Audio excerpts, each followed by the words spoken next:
Children's television is supposed to be the safest place in media. It has bright colours, silly voices, puppet shows, game shows, and sing-alongs. Parents leave the room because they trust what's on screen. Kids write fan letters, they show up to studio tapings, and they sometimes sit on a host's lap and accept a medal or a sticker, and then go home thinking they've had the best days of their lives. That trust is the whole point. It's what makes the format work. It's also what makes these 5 shows possible. Every program in this video looked, on the surface, like exactly what it was supposed to be. A wish fulfillment show on the BBC, a Christian variety hour in Florida, a puppet series for toddlers, a cartoon animal show in the Middle East, and a local kids program in Louisiana. All of them aired, all of them had child audiences, and behind every single one of them was something that, once you know the full story, you will not be able to forget. Although admittedly this first entry didn't really try to hide what was so dark about it.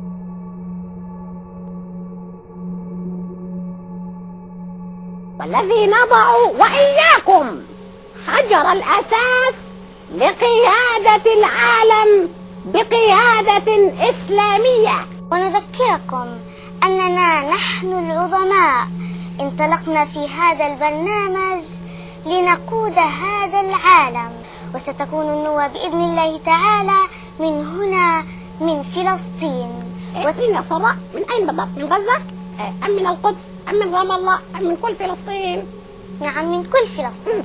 Tomorrow's Pioneers debuted on April 13th, 2007 on Al Aqsa TV, a television channel operating out of Gaza and run by Hamas. It ran for 4 original seasons through about October 2009, with sporadic new episodes appearing as late as 2022. The show was created and written by Hazim al-Sharawari, known on the show as Uncle Hazim. It was directed by Fadi Hamad, who was both the chairman of Al Aqsa's TV board and later Hamas's interior minister. The US State Department designated him as a specially designated terrorist in September 2016, specifically citing his role in airing programs designed to recruit children as fighters and suicide bombers. The show was hosted by a child presenter named Sarah Barhom, who was about 11 years old when filming began. Her uncle, Fawzi Barhom, is a Hamas spokesman. The format looks like something you'd see on Barney the Dinosaur. A child character and a costumed animal host did skits, took phone calls from kids, and talked about daily life. But the content was unlike any children's program ever made. The first character was Farfor, a mouse that was a very obvious copy of Mickey Mouse. Farfor told children that they were laying the foundation for a world led by Islamists. He said they would liberate Jerusalem and Iraq. In one episode,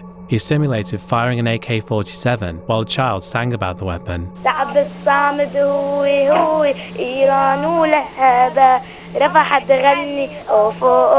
جاوبها لك لاشنكوف احنا اللي ما بنعرف خوف نحن سباع الغابة. In another, after being caught cheating on an exam, his excuse was that the Jews had destroyed his home and he left his notebooks there.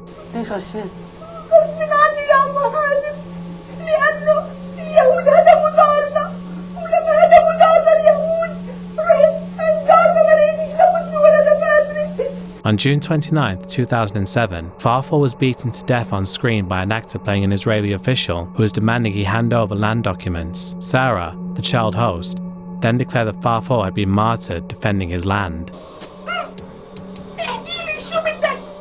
اشمعنى فرفور انه سيدك اعطاك مفاتيح الارض والوراق؟ مين قال لك هذا الكلام؟ انت ما إلك مين قال فرفور، لكن المطلوب فرفور. طيب وايش المطلوب هلقت مني؟ المطلوب فرفور انه تعطينا اوراق الارض. اوراق الارض اللي جدي اعطاني اياهم امانه عشان احافظ عليهم وعشان احرر فيهم القدس واحرر لما تتحرر الاراضي انا واصدقائي نروح على ارضنا ونقعد فيها. انت اعطيك اياها، انت جدي ما قال لي اعطيك اياها. احنا فرفور بدنا نشتري الارض. شري يا فرفور، بدنا نديك مصاري كتير. بدك تجيبه يعني بدك تجيبه فرفور؟ مش جايبه لناس مجرمين، لناس ارتاب، لناس ارهابيه.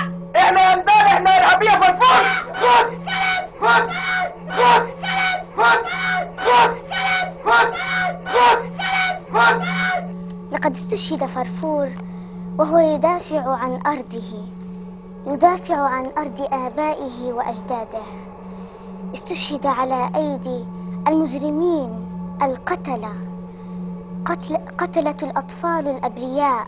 Farfo was replaced by Nahul, a bee introduced as his cousin. Nahul vowed vengeance and said he would continue the path of Islam, heroism, and martyrdom. He told children they would liberate Al-Aqsa from, in his words, the filth of the criminal Jews. In one episode, Nahul visited a zoo in Gaza and was filmed swinging real cats by their tails and throwing stones at caged lions. Nahul died in February 2008 after falling ill and being depicted as unable to leave Gaza for medical treatment because of the Israeli blockade. The actor who played Nahul, Mohammed Al-Aria, was 31 years old when he was killed in an Israeli airstrike in July 2014. Nahul was replaced by Asud, a rabbit. Despite being introduced as Nahul's brother, which made no biological sense and was never explained, Asud arrived from Lebanon and declared he would finish off the Jews and eat them. He died on January 2, 2009, wounded during the Israeli military operation in Gaza, telling children on his deathbed that they must fight and die to liberate Haifa and Tel Aviv. Asud was then replaced by Nasur, a bear, who vowed to join the Al-Qassam brigades and said his hobbies included waging jihad and carrying a gun. In the show's most notorious episode, Nasur and Sarah welcomed the children of Reem Riashi into the studio. Riashi was a suicide bomber who killed 4 Israelis at the Erez crossing in January 2004. Her children were brought on the show and made to watch a music video reenacting their mother's suicide bombing.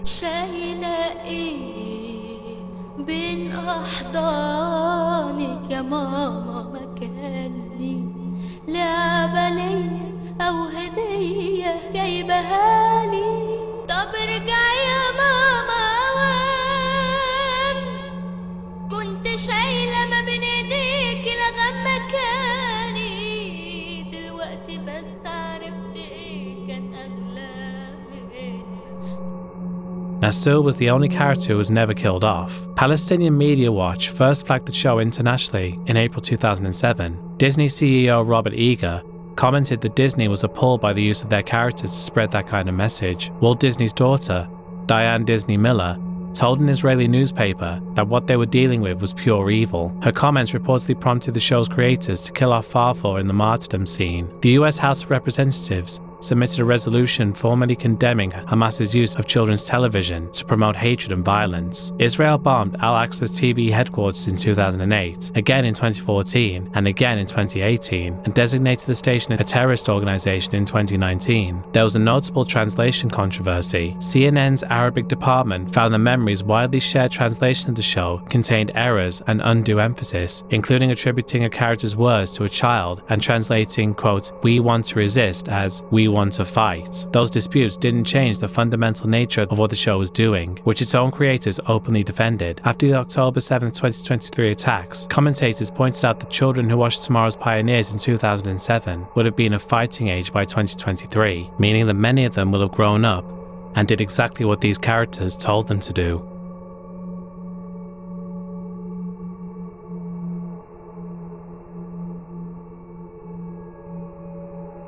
The Mr. Wonder Show aired on KNOE TV, the CBS affiliate in Monroe, Louisiana, starting around 1977. It was hosted by a man named Frank Jones Sealis III, who presided over races and contests between teams of children who were bussed in from local schools. The show started weekly but went daily as it became more popular. In December 1978, Sealis served as Grand Marshal of the Christmas Parade in the Natchitoches Parish, and he was regarded as a local celebrity. Behind the scenes, people had reservations about him. A former co-worker named Tom Cole later said Sealis was very odd and that nobody could stand him. Another colleague, Susan Elaine, said everyone thought he was a little strange, but nobody did anything about it. Sealis had no real credentials. He claimed degrees from the University of Madrid and experience working with children in 31 countries, but none of this was ever verified. Before Louisiana, he taught 4th grade at St. Mary's International School, a Catholic boys' school in Tokyo, from 1970 to 1972, where he organized trips with groups of 30 to 40 adolescent boys. Police later learned there had been similar abuse allegations against him during his time overseas. He was reportedly fired for his behavior around boys. After that,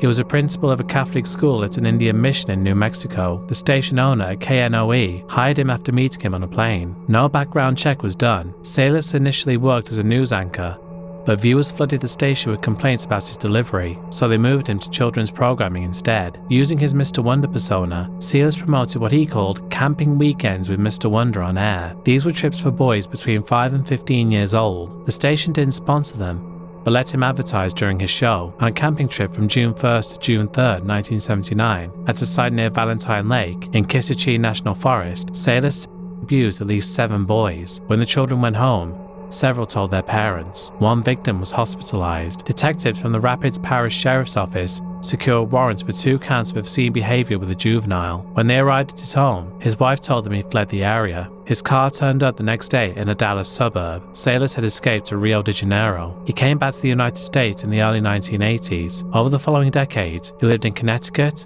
Vermont, Chicago, Massachusetts, and eventually the San Diego area in July 1992. He legally changed his name to Frank John Seelys in a San Diego County court. Under his new identity, he relentlessly pursued access to children. He became PTA president at 2 schools, a PE teacher and soccer coach, a Cub Scout troop leader, a Mormon church volunteer in positions involving children, and a Red Cross swim instructor who gave lessons to kids in his backyard pool. He also advertised Saturday field trips to boys ages 5 to 11. In 1997, he was arrested for bringing young boys from Mexico into the US on a trip to Walt Disney World, but because of the name change, nobody connected him to the Louisiana warrants. The Boy Scouts removed him in 2012 for not complying with youth protection policies. The LDS Church removed him from children's positions for similar reasons. Neither organization notified the police. The original detective on the 1979 case, William Earl Hilton, had since been elected sheriff of Rapids Parish. He asked the US Marshals Service to reopen the case. On January 25, 2016, Salis was arrested at his home in Bonita, California. He was 76 years old. A Cub Scout uniform was found in the house. At his arraignment,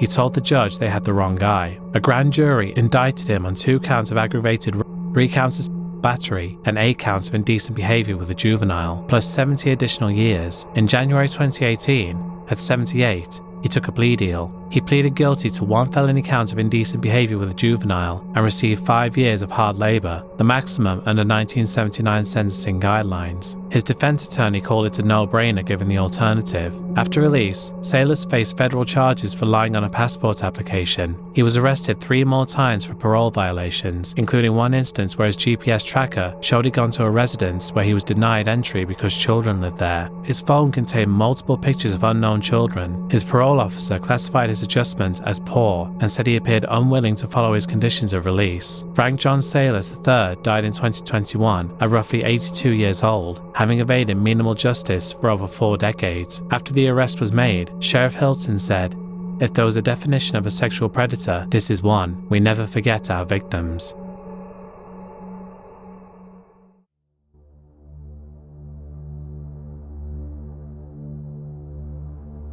Hey, Ron, what's going on here? What's wrong with Marty? Oh, Marty's just fine. He just didn't get much sleep last night. He kept waking up asking me if it was here yet. It's what here? He sent away for a video of the Becky's Barn program, and he was so excited about it, he wanted to camp out here next to the post office until it came. Oh, my. Bo, I didn't see you here. Boys and girls, it's Bo from Becky's Barn. Hi, Professor. Is it here yet? It's what here? Oh, I sent away for a video of my favorite program, Joy Junction. Not you, too. Boys and girls, to receive your video copy of Joy Junction or Becky's Barn, just send a $12 donation to Post Office Box 6922, Clearwater, Florida 34618. And you'll receive 2 specially selected programs on each tape. Specify whether you want Joy Junction or Becky's Barn, and you don't have to camp out at the post office. Hey, look! It's here!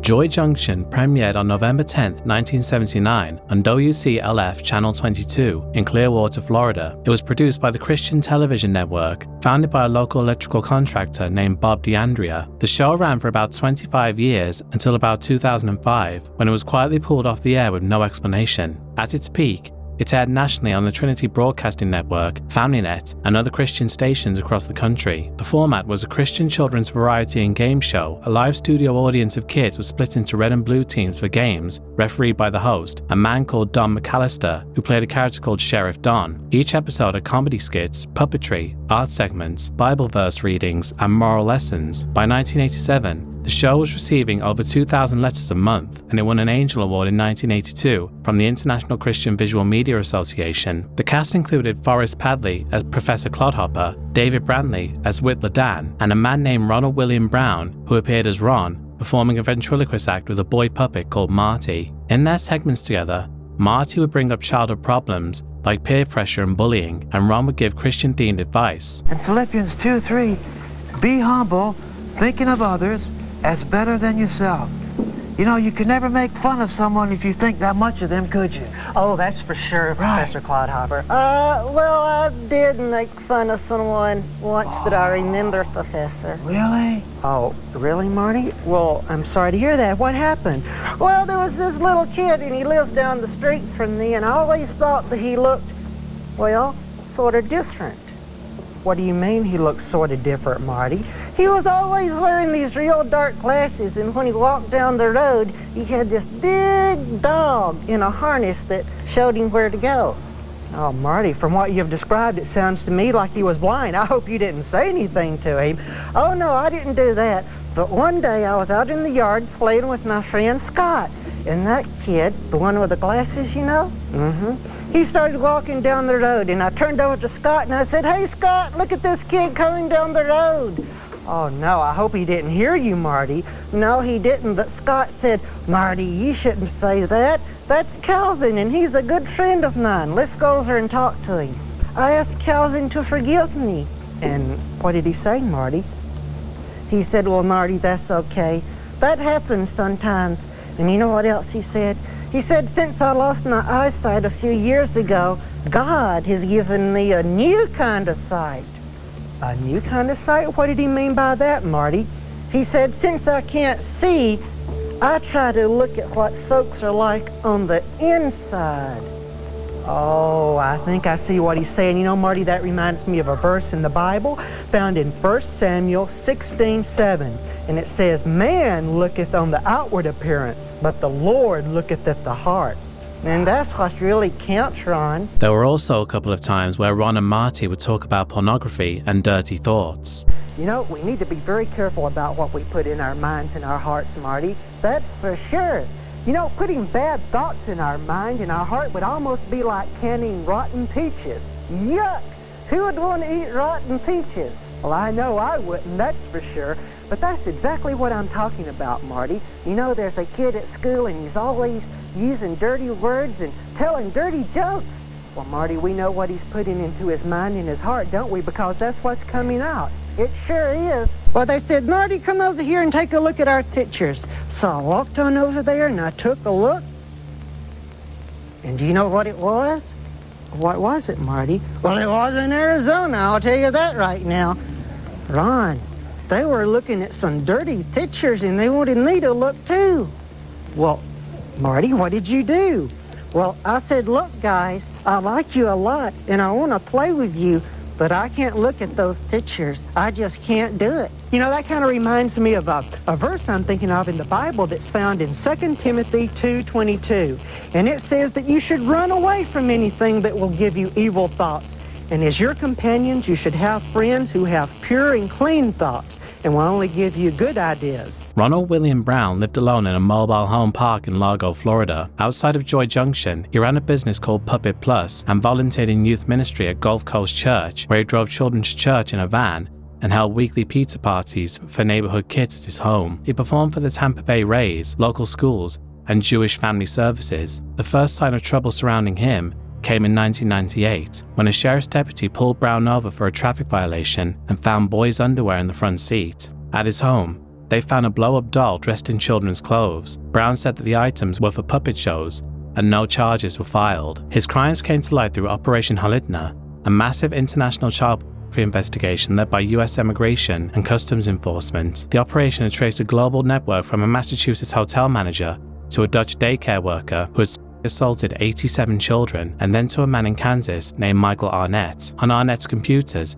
investigators found extensive chat logs with Ronald William Brown. The conversations contained graphic discussions about kidnapping children, abusing them, murdering them, and eating them. On July 19, 2022, federal agents raided Brown's trailer. They seized computers, discs, cameras, and VHS tapes. They found hundreds of images of child and journal entries going back to 1978, expressing desire to harm and consume children. That means these fantasies predated his time on Joy Junction. The most disturbing find was a photograph of a specific 10-year-old boy from his church that Brown had marked up to show how he would butcher the child. In his chats, he wrote about this boy. He discussed wanting to carve and cook the body parts of a young parishioner for Easter. In March 2013, Brown pleaded guilty to 5 counts of receiving child pornography and 3 counts of possessing it. A federal judge sentenced him to 20 years, well above the sentencing guidelines, citing Brown's documented interest in dead children, murder, and cannibalism. He was one of at least 51 people arrested worldwide through Operation Halitna. More than 160 children were rescued globally. Brown's co-conspirator,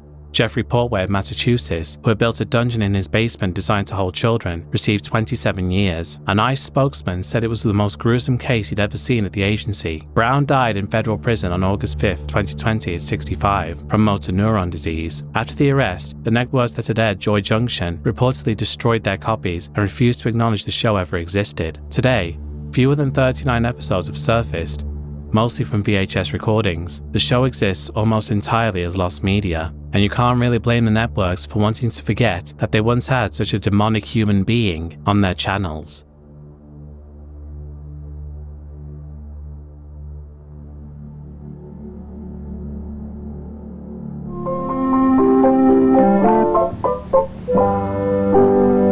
Life with Grandpa, what can be more fun? Living where there's love for everyone, learning lessons each and every day, learning from the Word of God, the light to guide our way. Life with Grandpa, what can be more fun? That is why we are happy, that is why that we sing. It's because of Jesus, He's everything. We have a purpose in each new day, learning how to share and give God's love away.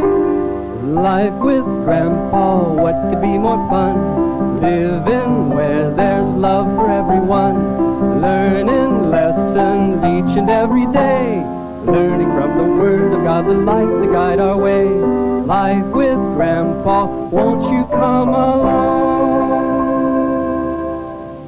Life with Grandpa was a children's puppet show produced in 1985 by a cult called the Family International, formerly known as the Children of God. Now, unlike the other shows on this list, this wasn't actually broadcast on normal television. It was distributed on VHS tapes to the cult's communes around the world for internal use only. But due to the nature of the show itself, it definitely still belongs on this video. The show featured humanoid puppets representing a family led by a character called Grandpa. This character was modeled directly on the cult's founder, David Brandt Burke, and other puppets were mapped onto real people in the organization. Mother Maria represented Karen Zerbe, Berg's partner and eventual successor. David Ditto represented Ricky Rodriguez, Berg's adopted son. Each episode ran about 27 minutes and featured stories, skits, and songs that were supposedly teaching children Christian values. The actual message throughout was total, unquestioning obedience to authority, specifically to Grandpa, and by extension, David Berg. The content of the show was alarming when you understand the context. Scenes endorsed spanking children with what looked like a whip. I warned you to settle down, but you disobeyed and didn't listen. So we're going to have to give you both a good spanking. The Lord says, "As many as I love, I rebuke and chasten." Jesus spanks us because He loves us and wants us to obey and be good. Women were portrayed as domestic servants, and one segment featured the Grandpa puppet fondling the breasts of a female robot character that had naked human breasts, while lyrics played about him putting in his key and her getting excited. 'Cause he's in love with a robot. Watch her click and spin. Ooh, yeah, pretty little robot, specially made for him. She rolls on her wheels and follows him around like a magnet. Puts in his key, and that's when she gets excited. Another scene had Grandpa directing the David Ditto puppet to run a toy car down his, quote, mountain, positioned near his crotch. Look, David, Grandpa has a big mountain with the blanket over his legs. You can roll your cars down on it. Look, David, like this. That's fun. I want to do it. Vroom! an accompanying comic book series was even more explicit, with the grandpa character explaining in uncensored language how his wife had sex with other men. For children raised inside the cult, this was among the only media they were allowed to watch. All outside content was forbidden. Life with Grandpa functioned as a grooming tool. It conditioned children to trust adults without question and normalized the sexual content they were experiencing daily. David Berg founded the group in 1968 at a coffee house in Huntington Beach, California. It grew rapidly, eventually claiming tens of thousands of members in over 70 countries. Berg went into hiding in 1971 and governed through nearly 3,000 written directives called Mo letters, covering everything from spiritual teaching to explicit sexual instructions, and he was wanted by Interpol. Berg's doctrine, which he called the law of love, held that all sexual expression was sanctioned by God. This included children. Berg explicitly taught that children should be involved in activities from essentially the time they were born. The cult also practiced something called flirty fishing from 1976 to 1987, a form of religious prostitution where female members had sex with potential recruits. According to the cult's own records, members had sexual contact with over 223,000 people through flirty fishing during that period. The most documented case of abuse within the cult was that of Ricky Rodriguez, the boy the David Ditto puppet was based on. He was born in 1975 in Tenerife to Karen Zerbe. His father was a Spanish hotel worker Zerbe had recruited through flirty fishing. Rodriguez was adopted by Berg and designated the cult's future prophet. His abuse was documented in a book called The Story of David Ditto, published in 1982 and distributed to cult communes worldwide. It was presented as a child-rearing manual. It graphically depicted the sexual abuse of Rodriguez from the age of 18 months by his nanny and others. Berg annotated the book with comments endorsing what was being done to the child. Former members testified to what they witnessed. Davida Kelly told CNN she had witnessed Karen Zerbe having intercourse with her own son when he was 11. Berg's own granddaughter, Mary Berg, testified in a British court that he had her as a teenager. Children in the cult were beaten, whipped, separated from their parents, given almost no education, and sent to training camps involving hard labor, sleep deprivation, exorcisms, and enforced silence. Rodriguez left the cult in 2001. He struggled profoundly with what had been done to him. On January 8, 2005, he lured Angela Smith, one of his childhood abusers, to his apartment in Tucson, Arizona. He stabbed her 5 times and cut her throat. The next day, he drove to Blythe, California, and shot himself. He was 29. Before he did it, he recorded a 60-minute video. He said he had a need, not a want, for revenge, a need for justice, because he couldn't go on the way he was. I got stuck on this one thing. I got stuck because there's this need that I have. This need, it's not a want, it's a fucking need, and I wish it wasn't, but it is. It's a need for revenge. It's a need for justice. Because I can't go on like this. So, I can imagine how I would feel, how liberating it would be. And I hope that if I'm successful, I mean, I can't see how it wouldn't have this effect on people, you know? And anything you talk about the family would end up like, oh, but Jesus Christ, they got what they deserved. Even the thought, even the attempt at bringing that about for people, that gift to give them is worth it for. You bet it is. Actress Rose McGowan was raised in the cult Italian communes until she was 9, when her family fled after Bert began openly advocating adult child sex. The Phoenix family were members from 1972 to 1978. River Phoenix later revealed he was 4 years old when he first had sex within the group. Despite investigations across multiple countries and a landmark 1995 British ruling by Lord Justice Ward that found the cult had engaged in widespread physical and use of children, no senior leader was ever criminally convicted. Berg died in hiding in Portugal in 1994, never receiving any kind of punishment for the monster that he was, and all the lives he ruined.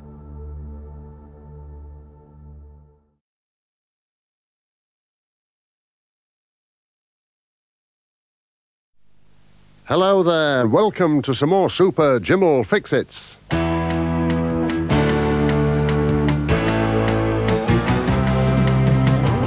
Wanna dance or cut somebody in two, to join a brass band or a sailing ship crew. If you want to be queen of the night, or if you want to dine in style, or you wanna be Thunderbird too, Prince Charming is your dream come true. Jim will fix it. Yep, Jimmy's back. If you've been watching my channel for a while, then you know that Jimmy Savile is sort of a regular on this channel. Even when he isn't the one I'm talking about, he manages to find his way into my videos. I already talked about his uneventful and quite brief wrestling career years ago in my first Evil Wrestlers video, but now we're talking about his television career, specifically the TV show Jim Will Fix It. Jim Will Fix It aired from 1975 to 1994 on the BBC. The premise was simple. Children wrote letters to Jimmy Savile describing something they'd always wanted to do. Savile would then make it happen on camera. One child might get to eat lunch on a roller coaster. Another might get to play drums with a famous band like Iron Maiden. Seeing as Uncle Jimmy can't be here today, I'm going to have to do the honours. Because I come from the nearest point to Leeds, which is where he's supposed to come from. So, pop this down. Yes, I'll do this. down here. Roll on the drums. No, then. I was by that then. Guys and girls, we fixed it for this young lad here. To only see Iron Maiden. Wait, I must be thrown in. Very well done there, Dominic. And I wish you all success in your career as a roadie. I was by that then. Now then. All right, yeah! At the end of each segment, the child would sit in Savile's big mechanical chair and receive a silver medal engraved with the words, "Jim fixed it for me." At its peak, the show pulled in 20 million viewers and received 20,000 letters a week. It was one of the most beloved programs in British television history. In a way, the show's appeal was its innocence. A child's handwritten letter would appear on screen, read aloud by Savile in the early series, then later as a voiceover by the children themselves. The wish would then play out, either pre-filmed on a location or live in the studio. Some of them were mundane, others were spectacular. An 8-year-old boy named Daniel Middleton got his wish to visit the Dagobah set from The Empire Strikes Back and meet Luke Skywalker and R2-D2. Darth Vader also appeared on the show, as did Chewbacca. Apparently Vader and Chewie were both played by the movie actors David Prowse and Peter Mayhew respectively, though I can't find any actual confirmation for this. In one segment, one of the children translated what Chewie was saying when Savile asked him to, and he said that Chewie could sense an evil presence. What's he saying? He senses an evil presence. He senses an evil presence? Yes. Who could that be? Nobody was meant to take it seriously, but looking back, it lands very differently. You don't eat little boys, do you? Do you eat little girls? Only sometimes. In April 1994, in one of the show's final episodes, a young girl wrote in asking to go sailing. Savile fixed it so that she could spend the day aboard HMS Cottesmore, a Royal Navy ship captained at the time by Prince Andrew, the Duke of York. The Daily Express billed it as the final fix. Andrew and Savile were well acquainted. Years later, Prince Andrew would make headlines all over the world after allegations that he had been involved in sex trafficking and was also in the Epstein files. Andrew, of course, denied all the allegations. The fact that he appeared on Jim Will Fix It alongside Savile has not aged well at all. What makes it worse looking back is that two of the show's celebrity guests were themselves convicted sex offenders, and this isn't the first time I've talked about them. Rolf Harris appeared on Jim Will Fix It at least twice, in 1976 and 1993. In the 1976 episode, Savile read out a letter from a young girl called Lindsay who wanted to watch Harris paint. The girl was brought on stage and placed between the two men, with Savile stroking her hair and shoulders, then turning to Harris and saying he'd leave her to him. Harris replied she was safe in his capable hands. That footage resurfaced in 2023 in the ITV documentary Rolf Harris, Hiding in Plain Sight, and was widely described as one of the most disturbing clips on the internet. As we all know, Harris was convicted in June 2014 of 12 counts of indecent assault and sentenced to 5 years and 9 months, though he would serve less than 3 years and died in May 2023. Do you think I may leave her in your charge? Safely leave her in my capable hands here. Right. I'll just roll my sleeves up in case I get some back in a minute. Back in a minute. Off you go. And of course, Gary Glitter appeared on Jim Will Fix It several times, including in 1991, performing his act on stage surrounded by children, and it's well known that Savile and Glitter were quite close. In a later interview, Savile publicly defended Glitter after his 1999 conviction for downloading 4,000 images of child pornography, saying his friend hadn't done anything wrong because he hadn't tried to show the images in public. All he did was to take his computer into PC World to get it repaired. And they went into the hard drive, saw all these dodgy pictures, and told the police. And the police then, oh, we've got a famous person. Oh my goodness, yeah, we'll have them. But Gary had not sold it, not tried to sell them, not tried to show them in public or anything like that. It would for his own gratification, whether it was right or wrong, is of course it's up to him as a person. But they didn't do anything wrong, but they are then demonised, and of course If you said to a couple, what's Gary Glitter done wrong to them all? Nothing really. They just sat at home watching these dodgy films. Glitter, of course, would go on to be convicted of child sex offences in Vietnam in 2006 and sentenced to 3 years. Back in the UK, he was convicted again in February 2015 of attempted rape, indecent assault, and having sex with a girl under 13, and sentenced to 16 years. He was briefly released, but almost immediately returned to prison because he tried Googling how to get onto the dark web. He's still in prison today and is apparently on his last legs. So that's Jim Will Fix It, a show for children which featured guests who turned out to be child predators. And these men were knighted, honoured, or celebrated by the British establishment while their crimes were ongoing.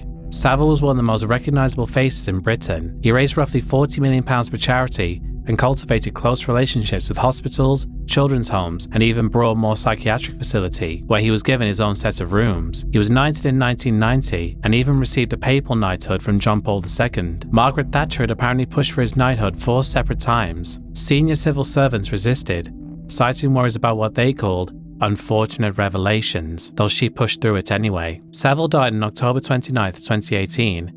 2 days before his 85th birthday. He was never charged with a single crime while alive. Within a year, everything unraveled. The Metropolitan Police and the NSPCC published a joint report called Giving Victims a Voice. It documented 450 people who came forward with complaints about Savile. 388 of them had been children at the time. Police formally recorded 214 criminal offences across 28 police forces, including 34 rapes. The youngest victim was only 5 years old. The oldest was 75. The abuse spanned from 1955 to 2009, and he used Jim Will Fix It directly. A detective on the case stated plainly that Savile used the show as a means of meeting victims. He would sift through the letters that weren't chosen for the program and pick out targets. One victim, Kevin Cook, was 9 years old when his scout troop appeared on the show in 1974. He described being lured backstage at BBC Studios. Savile told him he could earn his own special badge, then assaulted him. When someone interrupted, Savile told the boy not to tell anyone because nobody would believe him. Another victim,